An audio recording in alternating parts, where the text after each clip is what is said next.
لله نحمده ونستعينه ونستغفره ونؤمن به ونتوكل عليه ونعوذ بالله من شرور أنفسنا ومن سيئات أعمالنا من يهده الله فلا مضل له ومن يضلله فلا هادي له وأشهد أن لا إله إلا الله وحده لا شريك له وأشهد أن سيدنا ومولانا وحبيبنا وحبيب ربنا محمدا عبده ورسوله أرسله الله بالحق بشيرا ونذيرا وداعيا إلى الله بإذنه وسراجا منيرا أما بعد فإن أحسن الكلام كلام الله وخير الهدي هدي محمد صلى الله عليه وسلم وشر الأمور محدثاتها وكل محدثة بدعة وكل بدعة ضلالة وكل ضلالة في النار من يطع الله ورسوله فقد رشد واهتدى ومن يعص الله ورسوله فقد ضل وغوى أما بعد فأعوذ بالله السميع العليم من الشيطان الرجيم بسم الله الرحمن الرحيم ولئن أذقنا الإنسان منا رحمة ثم نزعناها منه إنه ليئوس كفور ولئن أذقناه نعماء بعد ضراء مسته ليقولن ذهب السيئات عني إنه لفرح فخور إلا الذين صبروا وعملوا الصالحات أولئك لهم مغفرة وأجر كبير.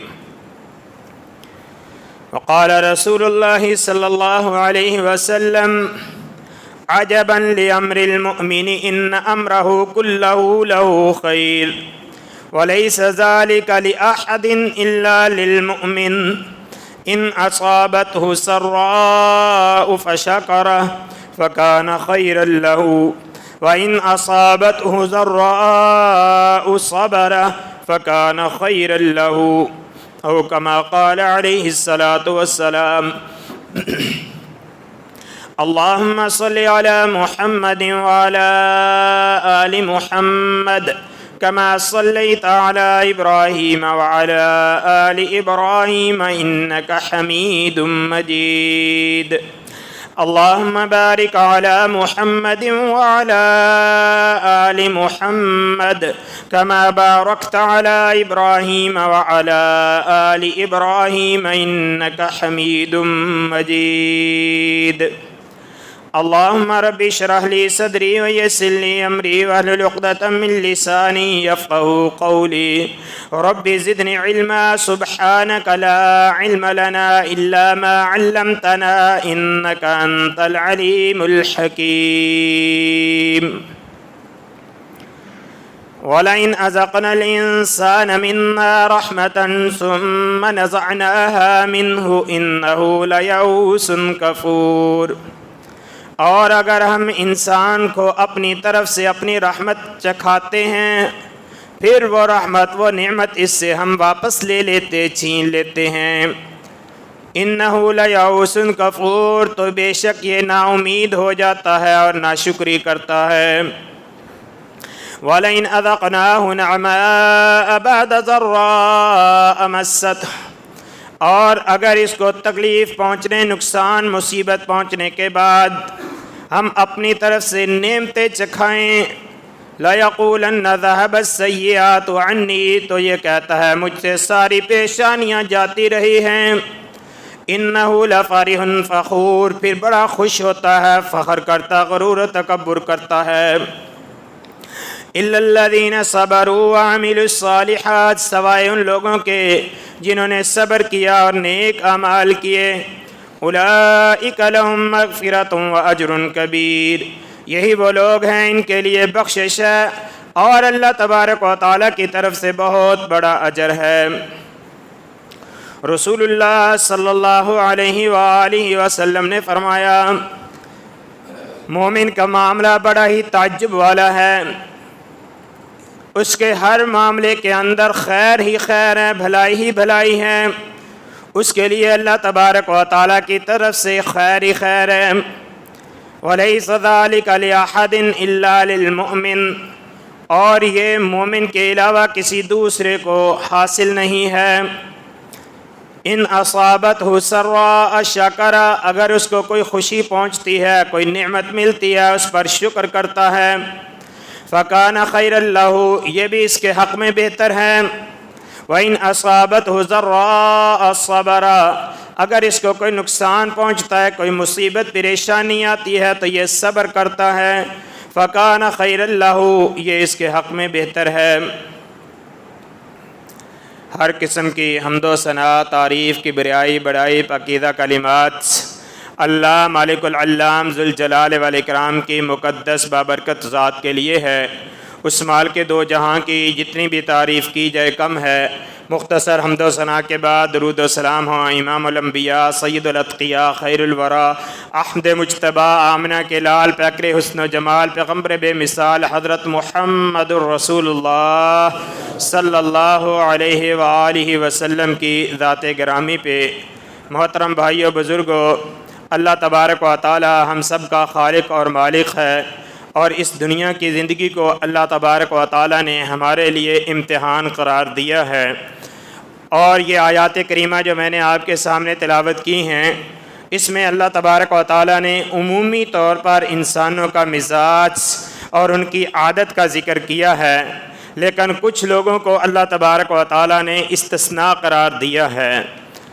اور اگر ہم معاشرے کے اندر دیکھیں تو یہ چیز آج ہمارے اندر بھی اسی طرح سرایت کر چکی ہے کہ اللہ رب العالمین اگر ہمیں کوئی نعمت دیتا ہے، اگر اللہ رب العالمین کی طرف سے خوشحالی آتی ہے، خوشی نصیب ہوتی ہے، اور اس کے بعد اگر کوئی پریشانی آتی ہے، کوئی تنگی آتی ہے، تو ہم اللہ تبارک و تعالیٰ کے شکوے شروع کر دیتے ہیں، ہم اللہ رب العالمین کی ناشکری کرتے ہیں۔ تو اللہ رب العالمین نے فرمایا کہ یہ انسان کے لائق نہیں ہے، یہ مجھ پر ایمان رکھنے والے جو میرے بندے ہیں انہیں ایسا نہیں کرنا چاہیے، انہیں ناشکری نہیں کرنی چاہیے، انہیں نا امید نہیں ہونا چاہیے۔ اور یاد رکھیے، اللہ رب العالمین کی رحمت سے نا امیدی، مایوسی، یہ ایمان کے منافی ہے۔ ایمان دونوں چیزوں کے درمیان ہے، اللہ رب العالمین کی رحمت کی امید بھی ہو، اللہ کے عذابوں کا ڈر اور خوف بھی ہو۔ کبھی بھی اللہ رب العالمین کی رحمت سے نا امید نہیں ہونا چاہیے، اور رحمت اللہ تبارک و تعالیٰ کی اسی وقت حاصل ہوگی جب ہم اللہ کی رحمت کے حصول کے لیے تگ و دو کریں گے، محنت کوشش کریں گے۔ اور اللہ رب العالمین اپنی رحمت عطا فرماتا ہے ان لوگوں کو جو اللہ رب العالمین سے رحمت کا سوال کرتے ہیں، اور جو کافر ہیں ان کے بارے میں فرمایا انہ لا ییأس من روح اللہ الا القوم الکافرون، اللہ کی رحمت سے نا امید ہونے والے وہ کافر ہیں۔ مومن شخص اس کو اللہ تبارک و تعالیٰ سے نا امید نہیں ہونا چاہیے، اس کا اللہ تبارک و تعالیٰ پر یقین اتنا پختہ ہونا چاہیے، جیسا کہ نبی علیہ السلام نے فرمایا، حدیث قدسی ہے، رسول اکرم صلی اللہ علیہ وسلم فرماتے ہیں اللہ تبارک و تعالیٰ نے فرمایا انا عند ظن عبدی بی، میں اپنے بندے کے میرے بارے میں جیسا گمان کرتا ہے میں اس کے قریب ہوتا ہوں۔ وہ جس طرح کا میرے بارے میں اپنا ذہن بنا لیتا ہے، گمان کرتا ہے، خیال کرتا ہے، میں بھی اپنے بندے کے ساتھ پھر ویسا ہی سلوک کرتا ہوں۔ اگر وہ میری رحمت کی امید رکھتا ہے میں اپنے بندے کو رحمت سے نوازتا ہوں، اور اگر وہ میرے قریب آتا ہے، میرے ساتھ اپنا تعلق مضبوط بناتا ہے، مجھ سے دعا کرتا ہے، میں اپنے بندے کی دعا کو قبول کرتا ہوں۔ اگر وہ میری طرف ایک بالشت آتا ہے میں اس کی طرف ایک ہاتھ آتا ہوں. اگر میرا بندہ میری طرف ایک ہاتھ آتا ہے تو میں دونوں ہاتھوں کے برابر اپنے بندے کی طرف آتا ہوں. اور اگر میری طرف میرا بندہ چلتے ہوئے آتا ہے تو میں اپنے بندے کا دوڑ کر استقبال کرتا ہوں. میرا بندہ میرے ساتھ جیسا تعلق بنائے گا میں اپنے بندے کے ساتھ ویسا ہی سلوک کروں گا. تو مومن شخص جو ہے اسے اپنے رب پر پختہ یقین ہونا چاہیے، ایمان ہونا چاہیے. اور ایمان کا تقاضا یہ ہے کہ پھر جب اللہ تبارک و تعالیٰ پر ایمان ہے، یقین ہے، تو فرما برداری بھی، اطاعت بھی اللہ تبارک و تعالیٰ کی جائے، اللہ رب العالمین کے احکامات کی پیروی کی جائے اور نافرمانی سے بچا جائے. اور یہ اللہ رب العالمین کی رحمت اسی وقت حاصل ہوتی ہے کہ جب اللہ تبارک و تعالیٰ کے احکامات کو اپنایا جائے، اللہ کے حلال کو اختیار کیا جائے، اللہ کے حرام کردہ کاموں کو چھوڑا جائے. تو مومن شخص اس کا معاملہ عام لوگوں کی طرح نہیں ہونا چاہیے، وہ ان سے مختلف ہونا چاہیے. ان آیت کریمہ میں جو اللہ تبارک و تعالیٰ نے عام لوگوں کی عادت بتائی ہے، اب ہمیں اپنا جائزہ لینا ہے کہ ہمارا شمار کن لوگوں میں ہوتا ہے. اگر اللہ تبارک و تعالیٰ کی طرف سے کوئی عنایت ہوتی ہے، کوئی مہربانی ہوتی ہے، کوئی خوشی حاصل ہوتی ہے، اللہ تبارک و تعالیٰ نعمت عطا کرتا ہے، تو ہمارا رویہ کیا ہوتا ہے؟ اور اگر اللہ رب العالمین کی طرف سے آزمائش آتی ہے، پریشانی آتی ہے، کوئی نقصان ہوتا ہے، تو پھر ہمارا رویہ کیا ہوتا ہے؟ کیا ہم جو اللہ رب العالمین نے ایمان والوں کی شان بیان کی ہے، ہم اپنے آپ کو ان لوگوں میں شمار کر سکتے ہیں؟ فرمایا والا ان اذقناہ نعماء بعد ضراء، تکلیف آتی ہے، پریشانی آتی ہے، دور ہو جاتی ہے، چلی جاتی ہے، اس پریشانی کے بعد پھر ہماری حالت کیا ہوتی ہے؟ ہمیں کیا کرنا چاہیے؟ آج اگر معاشرے کے اندر دیکھا جائے، جیسی کوئی پریشانی آتی ہے، کوئی مصیبت آتی ہے، ہم مسجد کا رخ کرتے ہیں، دعائیں کرتے ہیں، صدقہ خیرات کرتے ہیں، پریشانی دور ہوتی ہے. پھر اللہ تبارک و تعالیٰ کے ساتھ بھی ہمارا معاملہ دنیاوی لحاظ سے جس طرح دنیا داری کے اعتبار سے ہوتا ہے، اللہ تبارک و تعالیٰ کے ساتھ بھی ایسا ہی ہوتا ہے. اللہ کے ساتھ بھی ہم مطلب پرستی کرتے ہیں کہ جب ضرورت پڑتی ہے پھر اللہ تبارک و تعالیٰ سے لمبی لمبی دعائیں کرتے ہیں، اور جب مطلب نکل جاتا ہے پھر تو کون اور میں کون، پھر اللہ کا در چھوڑ دیتے ہیں.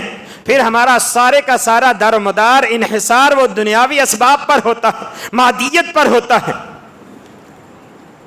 اور یہ دنیا کی آسائشیں، یہ دنیا کی تمام اسباب، یہ تو مسبب الاسباب کے اختیار میں ہیں.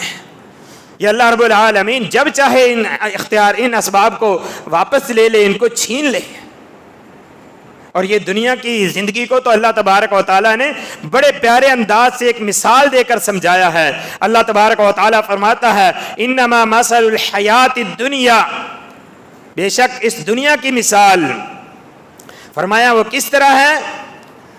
انما مثل الحیات الدنیا کماء انزلنا من السماء فاختلط به نبات الارض، آسمان سے برسنے والا پانی جو زمین پر بہتا ہے، زمین پر آتا ہے اور وہ فصلوں کو پہنچتا ہے. فاختلط به نبات الارض، زمین کی نباتات اس کے ساتھ ہری بھری ہو جاتی ہے. اور فرمایا مما یاکل الناس والانعام، جو انسان بھی کھاتے ہیں، حیوان بھی کھاتے ہیں، یہ کھیتی سرسبز و شاداب ہو جاتی ہے. حتی اذا اخذت الارض زخرفها وزینت، یہاں تک کہ جب یہ زمین اپنی رونق دوبالا کر دیتی ہے، فصل لہلہانا شروع ہو جاتی ہے، ہری بھری ہو جاتی ہے، کھیت وہ اپنی رونق کو دوبالا کر دیتے ہیں. وَظَنَّ أَهْلُهَا أَنَّهُمْ قَادِرُونَ عَلَيْهَا، کسان اندازے لگانا شروع کر دیتے ہیں، وہ یہ گمان کرنا شروع کر دیتے ہیں اب تو ہم اس فصل پر قدرت پا لیں گے، اب ہم یہ حاصل کر لیں گے. اندازے لگانا شروع کر دیتے ہیں، اس مرتبہ فصل اچھی ہوگی، اس مرتبہ پیداوار اتنی ہوگی، فلاں کی پیداوار اتنی ہوگی، فلاں کی پیداوار اتنی ہوگی. اور ہوتا کیا ہے؟ اتاها امرنا لیلا او نہارا فجعلناها حصیدا کأن لم تغن بالامس،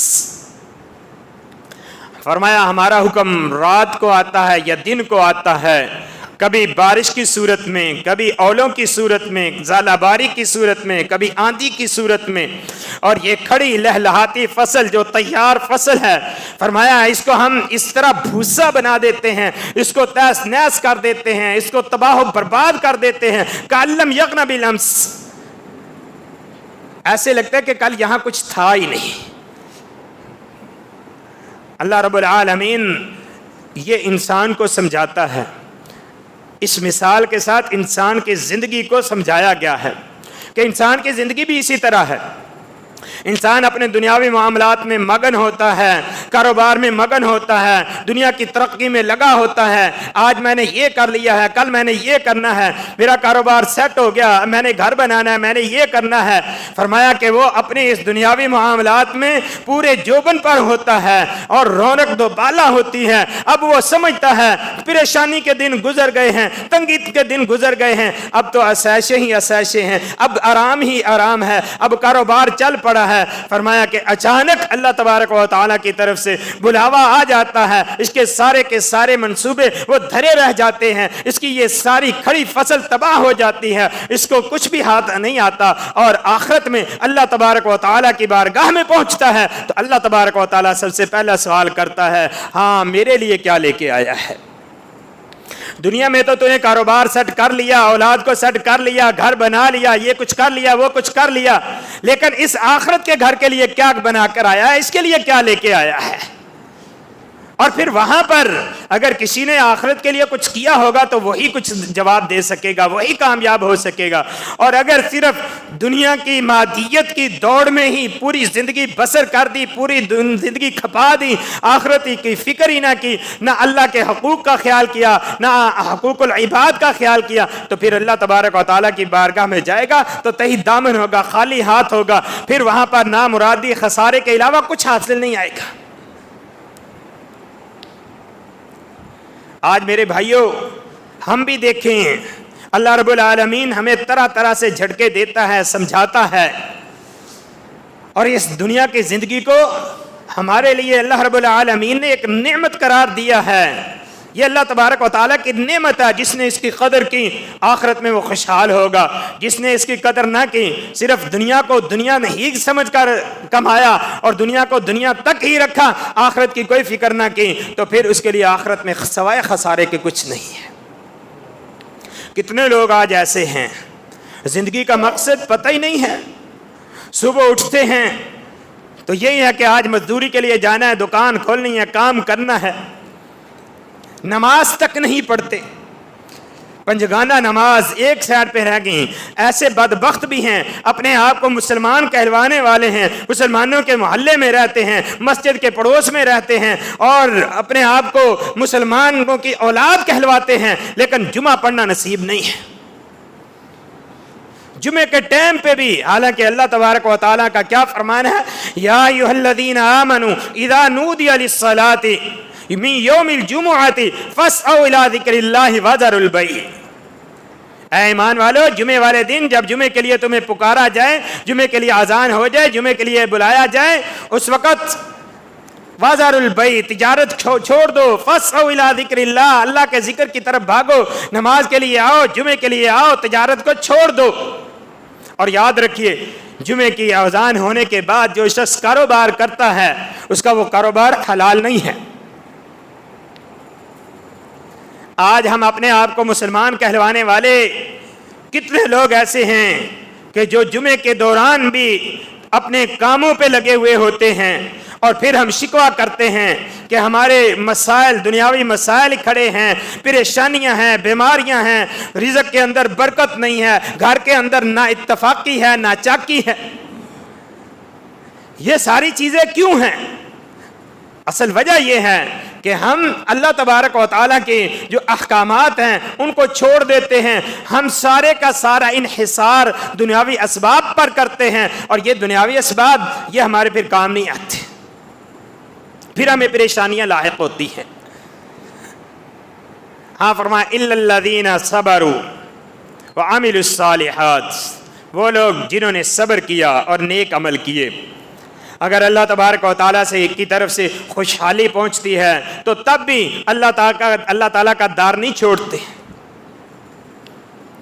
آج دیکھیں، جس کو اگر دولت کی فراوانی حاصل ہو جاتی ہے، بنگلہ، گاڑی، کار، یہ ساری سہولتیں حاصل ہو جاتی ہیں، دنیا میں اس قدر مگن ہوتے ہیں، دنیا کی زندگی میں اس قدر کھو جاتے ہیں کہ پھر دین ان کو دقیانوسی لگتا ہے، دین پر پھر اعتراضات کرتے ہیں، دولت کے گھمنڈ میں اور دولت کے بل بوتے پر وہ سمجھتے ہیں کہ ہم سارا کچھ کر لیں گے۔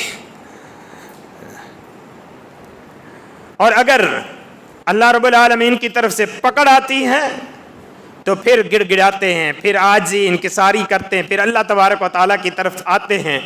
فرمایا کہ ہاں، وہ لوگ جو صبر کرنے والے ہیں، اگر اللہ رب العالمین کی طرف سے نعمت پہنچی ہے، مال ملا ہے، تو اس کو اپنے زور بازو کی کمائی نہیں سمجھتے، اس کو اللہ کی دین سمجھتے ہیں، اللہ کا انعام سمجھتے ہیں، تب بھی اللہ سے بگانے نہیں ہوتے، اللہ کے حقوق کو نہیں چھوڑتے، حقوق العباد کو نہیں چھوڑتے، اور اللہ کے احکامات کی پیروی کرتے ہیں، اپنے عقیدے کی اصلاح کرتے ہیں، رسول اللہ صلی اللہ علیہ وسلم کی سنت پر چلتے ہیں، دین کو اختیار کرتے ہیں۔ آج آپ دیکھ لیں، جتنے لوگ دنیاوی اعتبار سے سیٹ ہیں، جن کو اللہ رب العالمین نے دنیا کی نعمتیں دے رکھی ہیں، وہ دین سے بیزار نظر آئیں گے، الا ماشاءاللہ۔ ایسا نہیں کہ سارے لوگ ہی ایسے ہیں، اکثریت میجورٹی کے اعتبار سے۔ اور خوش نصیب وہ لوگ ہیں کہ جن کو اللہ تبارک و تعالیٰ نے دنیاوی عشائشیں بھی عطا کی ہیں، تب بھی وہ اللہ تبارک و تعالیٰ کے ساتھ وفادار ہیں، اللہ کی بات مانتے ہیں، دین کے ساتھ منسلک ہیں، اللہ رب العالمین کے بتائے ہوئے طریقے کے مطابق اپنی دنیا کی زندگی کو بھی خرچ کرتے ہیں، اپنے اس مال و دولت کو بھی اللہ تبارک و تعالیٰ کے احکامات کے مطابق صرف کرتے ہیں۔ الا الذین صبروا وعملوا الصالحات، وہ لوگ جنہوں نے صبر کیا اور اعمال نیک کیے، نیک اعمال، صبر کے ساتھ ساتھ پریشانی آئی ہے تو تب بھی نیکی نہیں چھوڑی۔ کتنے لوگ ایسے ہیں دنیاوی تنگی کی وجہ سے، دنیاوی کی وجہ سے اللہ رب العالمین کے احکامات چھوڑ کر چوری، ڈاکہ، ان چیزوں کی طرف چلے جاتے ہیں، دھوکہ دہی، رشوت خوری۔ دنیا کی پریشانی آئی ہے، بس دنیا کا مال حاصل کرنا ہے، اس کے لیے جائز ناجائز کا راستہ اس کا پتہ ہی نہیں ہے۔ ایسا نہیں ہے کہ معلوم نہیں ہے، علم ہے، لیکن عملی اعتبار سے اس کو اختیار نہیں کرنا۔ لیکن جو اللہ رب العالمین کے بندے ہیں، وہ ہر حال میں اللہ تبارک و تعالیٰ کا دامن نہیں چھوڑتے۔ الا الذین صبروا وعملوا الصالحات، وہ لوگ جنہوں نے صبر کیا اور نیک عمل کیے، پھر ان کے لیے کیا ہے؟ اولئک لہم مغفرۃ واجر کبیر، ان کے لیے اللہ تبارک و تعالیٰ کی طرف سے بخشش بھی ہے اور اجر کبیر بھی ہے، بہت بڑا اللہ تبارک و تعالیٰ نے ایسے لوگوں کے لیے اجر تیار کر رکھا ہے۔ اور اسی طرح کی مثال اللہ تبارک و تعالیٰ نے دوسرے مقام پر بیان فرمایا لا یسأم الانسان من دعاء الخیر وان مسہ الشر فیئوس قنوط، انسان اگر اس کو خیر و بھلائی جتنی بھی ملتی رہے یہ اکتاتا نہیں۔ اللہ تبارک و تعالیٰ کی طرف سے جتنی بھی بھلائی حاصل ہوتی ہیں، اس کو نعمتیں ملتی جائیں، یہ نعمتوں کے حصول میں اتنا آگے بڑھتا جائے گا، اتنا آگے بڑھتا جائے گا، کبھی بھی نہیں اکتائے گا، اللہ سے خیر کا سوال، بھلائی کا، مال و دولت کا مانگتا رہے گا۔ فرمایا اور اگر وَإِن مَسَّهُ الشَّرُّ فَيَئُوسٌ قَنُوطٌ، اور اگر اس کو کوئی نقصان پہنچتا ہے، کوئی مصیبت پہنچتی ہے، کوئی پریشانی آتی ہے، پھر یہ مایوس ہو جاتا ہے، پھر یہ قنوط کا شکار ہو جاتا ہے، اللہ تبارک و تعالیٰ کی ناشکری کرتا ہے۔ فرمایا وَلَئِنْ أَذَقْنَاهُ رَحْمَةً مِنَّا مِنْ بَعْدِ ضَرَّاءَ مَسَّتْهُ لَيَقُولَنَّ هَذَا لِي، یہ دوسری اس کی صفت انسان کی بیان کی کہ اگر ہم اس کو رحمت چکھاتے ہیں اپنی طرف سے، نقصان پہنچنے کے بعد، مصیبت پہنچنے کے بعد، وہ مصیبت گزر جائے، پریشانی گزر جائے، حالات بہتر ہو جائیں، تنگی دور ہو جائیں، تو پھر کیا کرنا چاہیے؟ ایمان کا تقاضا تو یہ ہے کہ پھر اللہ تبارک و تعالیٰ کا شکر کرنا چاہیے، اللہ تبارک و تعالیٰ کی طرف اور زیادہ جھکنا چاہیے۔ لیکن فرمایا لَيَقُولَنَّ هَذَا لِي، وہ مصیبتیں بھول جاتا ہے، پریشانیاں بھول جاتا ہے، تنگیاں بھول جاتا ہے، بعد میں پہنچنے والا انعام، نعمت، یہ کہتا ہے میں تو اس کا مستحق تھا، یہ تو تھی میرے لیے، یہ تو میں نے اس کا حقدار تھا، میں نے ایسا کیا ہے تب مجھے یہ حاصل ہوئی ہے. وما اظن الساعة قائما. اور اگر اس شخص کو آخرت کے بارے میں ڈرایا جاتا ہے، قیامت کے بارے میں ڈرایا جاتا ہے، قیامت کے بارے میں کہا جاتا ہے، تو یہ کہتا میں نہیں سمجھتا قیامت آئے گی. اور یہی سب سے بنیادی اسلام کا نظریہ ہے کہ یہ دنیا کی زندگی یہ عارضی زندگی ہے، یہ ہمیشہ کی زندگی نہیں ہے. اور یہی سب سے زیادہ شیطان ہمیں دنیا کو مزین کر کے اور دنیا کی یہ رونقیں رنگینیاں ہمارے سامنے پیش کر کے ہمیں آخرت سے غافل کرتا ہے. اور اگر ایک شخص ایمان کے تقاضے کے مطابق آخرت پر ایمان رکھتا ہو، اسے پتہ ہو میں نے اپنے رب تعالیٰ کے سامنے پیش ہونا ہے، اپنی اس دنیا کی زندگی کا حساب دینا ہے، اس مال کا حساب دینا ہے، کیسے کمایا ہے، کیسے خرچ کیا ہے، اللہ نے پوچھنا ہے، اس کا جواب دینا ہے، تو پھر وہ کس طرح دنیا کی زندگی کو اپنی من مانیاں کرتے ہوئے اور اپنی مرضی سے گزار سکتا ہے. یہ آخرت پر یقین آج جس طرح دنیا کی یہ آسائشیں، یہ دولت یہ حاصل ہوتی ہیں، قیامت پہ یقین ہی اٹھ جاتا ہے. یہ جہاں میٹھا اگلا کس ڈٹھا، جب آئے گی دیکھی جائے گی. وہ بھی یہی کہتا ہے وما اظن الساعة قائما، میں نہیں سمجھتا قیامت قائم ہوگی. چلو اگر فرض محال والا رجعت الى ربی ان لی عنده للحسنى، مجھے اپنے رب کی طرف لوٹایا بھی گیا تو وہاں بھی میرے لیے یہ ساری سہولتیں ہوں گی. یہاں بھی آخر اللہ تعالیٰ نے مجھے دی ہیں، اللہ تعالیٰ کا میں پسندیدہ ہوں، اللہ رب العالمین مجھے چاہتا ہے، تبھی تو اللہ تبارک و تعالیٰ نے یہ مجھ پر انعامات کیے ہیں، یہ احسانات کیے ہیں، یہ سارا کچھ دیا ہے. میرے بھائیو یاد رکھیے، کسی شخص کو اگر اللہ تبارک و تعالیٰ نے دنیا کے اندر مال و دولت سے نواز رکھا ہے، سہولتوں سے نواز رکھا ہے، تنگیوں سے بچا ہوا ہے، ہر قسم کی سہولتیں اس کو حاصل ہیں، کسی پریشانی کا شکار نہیں ہے، تو وہ یہ نہ سمجھے کہ یہ اللہ رب العالمین کی رضا کی علامت ہے. یہ آزمائش ہے اللہ تبارک و تعالیٰ. کبھی اللہ تبارک و تعالیٰ اس طرح بھی آزماتا ہے، اولاد فرما بردار ہے، کام سیٹ ہے، دنیا کی ساری سہولتیں حاصل ہیں، تو اللہ تبارک و تعالیٰ دیکھتا ہے یہ ساری دنیا کی سہولتیں ملنے کے بعد یہ بندہ میرے ساتھ اس کا تعلق کیسا ہے. تو بہت سارے لوگ یہ دنیا کی سہولتیں مل جانے کے بعد وہ یہی سمجھتے ہیں کہ یہ اللہ تبارک و تعالیٰ کی ہمارے ساتھ خوشی، اللہ کی رضا کا یہ نشانی علامت ہے کہ اللہ ہم سے راضی ہے، تبھی تو اللہ تعالیٰ نے ہمیں یہ دیا ہے. اور اگر کسی کو کسی تنگی، کسی پریشانی کا شکار کوئی ہو جاتا ہے، کسی کا سامنا کرنا پڑتا ہے، تو وہ یہ نہ سمجھے کہ اللہ تبارک و تعالیٰ کی ناراضگی کی یہ علامت ہے.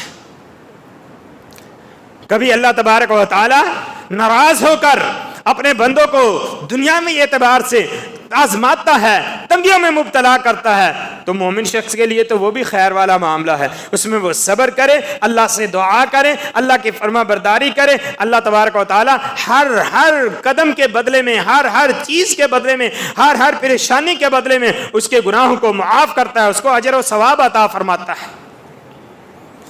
اور یہ جو اللہ تعالیٰ دنیا کے اندر تنگیاں مصیبتیں دیتا ہے، اس کے ذریعے اللہ تعالیٰ چیک کرتا ہے کہ میری طرف لوٹ آؤ. اللہ تعالیٰ وارننگ دیتا ہے، وَلَا رُجِعْتُ إِلَىٰ رَبِّي إِنَّ لِي عِندَهُ لَلْحُسْنَى. یہ سمجھتا ہے کہ جیسے اللہ تعالیٰ نے مجھے دنیا میں یہ سہولتیں دے رکھی ہیں، آخرت میں بھی میرے لیے یہ ساری سہولتیں ہیں، جنت میرے لیے ہے، میرے لیے خیر و بھلائی ہی ہے. فرمایا نہیں، فَلَنُنَبِّئَنَّ الَّذِينَ كَفَرُوا بِمَا عَمِلُوا وَلَنُذِيقَنَّهُم مِّنْ عَذَابٍ غَلِيظٍ. ہماری یہ ناشکری کرنے والے، یہ کفر کا راستہ اختیار کرنے والے، ہم جو انہوں نے عمل کیے ہوں گے ان کے بارے میں ان کو آگاہ کریں گے، بتائیں گے ان کو. اور یہ دھمکی ہے اللہ تبارک و تعالیٰ کی طرف سے کہ ہم تمہیں تمہارے اعمال کا بدلہ دیں گے، اعمال کے بارے میں بتلائیں گے. وَلَنُذِيقَنَّهُم مِّنْ عَذَابٍ غَلِيظٍ. اور سخت ترین عذاب سے ہم ان کو دوچار کریں گے، سخت ترین عذاب ان کو چکھائیں گے. وَإِذَا أَنْعَمْنَا عَلَى الْإِنسَانِ أَعْرَضَ وَنَأَىٰ بِجَانِبِهِ. اور فرمایا کہ اگر ہماری طرف سے نعمت پہنچتی ہے پھر یہ ہم سے اعراض کرتا ہے اور منہ موڑتا ہے. وَإِذَا مَسَّهُ الشَّرُّ فَذُو دُعَاءٍ عَرِيضٍ اور اگر اس کو کوئی شر پہنچتا ہے تو پھر بڑی لمبی چوڑی دعائیں کرتا ہے. اگر کوئی دنیاوی پریشانی آئی کاروباری پریشانی آئی ہے پھر نماز پڑھتا ہے تہجد پڑھتا ہے نماز کے بعد بیٹھ کر ذکر کرتا ہے دعائیں کرتا ہے اور پریشانی دور ہوتی ہے. یہ سارا کچھ ہی بھول جاتا ہے پھر کہتا ہے کیا کریں یار دکان بھی کھولنی ہے یہ کام بھی کرنا ہے وہ کام بھی کرنا ہے. تو اللہ تبارک و تعالیٰ کو بھی پتا ہے کہ کون دنیاوی اعتبار سے دنیا کے مطلب کے لیے میرے کو پکارتا ہے اور کون میرے ساتھ مخلص ہے. اللہ تبارک و تعالیٰ بھی آخرت والے دن پھر اسی کے مطابق جو اجر و ثواب عطا فرمائے گا. اللہ تعالیٰ سے دعا کہ اللہ تعالیٰ ہمیں اپنا مخلص بندہ بننے کی توفیق عطا فرمائے, اس دنیا کی زندگی کی حقیقت کو سمجھنے کی توفیق عطا فرمائے اور اپنی آخرت کی فکر کرنے کی توفیق عطا فرمائے. وما علینا الا البلاغ المبین.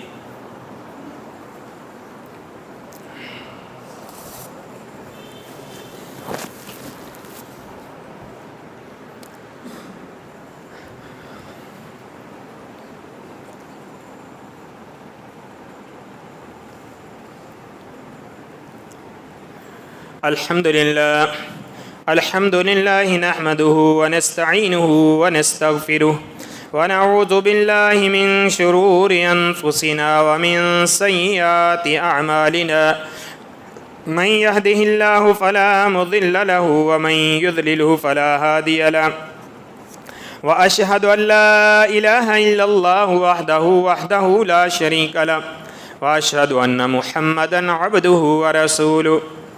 أما بعد فإن خير الحديث كتاب الله وخير الهدي هدي محمد صلى الله عليه وسلم وشر الأمور محدثاتها وكل محدثة بدعة وكل بدعة ضلالة وكل ضلالة في النار. أما بعد فأعوذ بالله من الشيطان الرجيم. بسم الله الرحمن الرحيم. وإذا مس الإنسان الضر دعانا لجنبه أو قاعدا أو قائما فلما كشفنا عنه ضره مر كأن لم يدعنا إلى ضر مسه كذلك زين للمسرفين ما كانوا يعملون. وقال النبي صلى الله عليه وسلم عجبا لأمر المؤمن إن أمره كله له خير وليس ذلك لأحد إلا للمؤمن إن أصابته سراء شكر فكان خيرا له وإن أصابته ضراء صبر فكان خيرا له أو كما قال عليه الصلاة والسلام. اللهم صل على محمد وعلى آل محمد كما صليت على إبراهيم وعلى آل إبراهيم إنك حميد مجيد. اللهم بارك على محمد وعلى آل محمد كما باركت على إبراهيم وعلى آل إبراهيم إنك حميد مجيد. ربنا آتنا في الدنيا حسنة وفي الآخرة حسنة وقنا عذاب النار. ربنا ظلمنا أنفسنا وإن لم تغفر لنا وترحمنا لنكونن من الخاسرين. ربنا لا تزغ قلوبنا بعد إذ هديتنا وهب لنا من لدنك رحمة إنك أنت الوهاب. اللهم اشف مرضنا ومرض المسلمين. اللهم أنت شافي اشفهم شفاء كاملا عاجلا غير عاجل يا أرحم الراحمين. يا قاضي الحاجات اقضي حاجاتنا وحاجات المسلمين. يا حي يا قيوم برحمتك نستغيث. اللهم اسق عبادك وبهائمك وانشر رحمتك وأحيي بلدك الميت. اللہ ہمارے گناہوں کو معاف فرما. یا الہی جتنے بہن بھائی بڑے بچے بزرگ بیمار ہیں تو سب کو شفا عطا فرما. سفیان بھائی کی دادی کو اللہ صحت کاملہ عاجلہ عطا فرما. معروف صاحب کو صحت و سلامتی تندرستی عطا فرما. اسد اللہ صاحب کو صحت و تندرستی عطا فرما. جو فوت ہو گئے ہیں اللہ ان کی بخشش فرما, ان کے درجات بلند فرما. محمد عاقلین صاحب کو جنت الفردوس میں اعلیٰ مقام عطا فرما. گوگا بھائی کے والد کو جنت الفردوس میں اعلیٰ مقام عطا فرما. دیگر جو فوت شدگان ہیں ہمارے عزیز و اقارب بزرگ اساتذہ اللہ تو سب کو جنت الفردوس میں اعلیٰ مقام عطا فرما. یا الہی ہمیں دین پر استقامت عطا فرما, دین کے مطابق زندگی بسر کرنے کی توفیق عطا فرما, برائیوں سے بچنے کی توفیق عطا فرما, شیطان کے شر سے محفوظ فرما. اے اللہ جب تک زندہ رہیں اسلام پہ زندہ رکھنا, اسلام پہ موت دینا. اللہ کلمہ توحید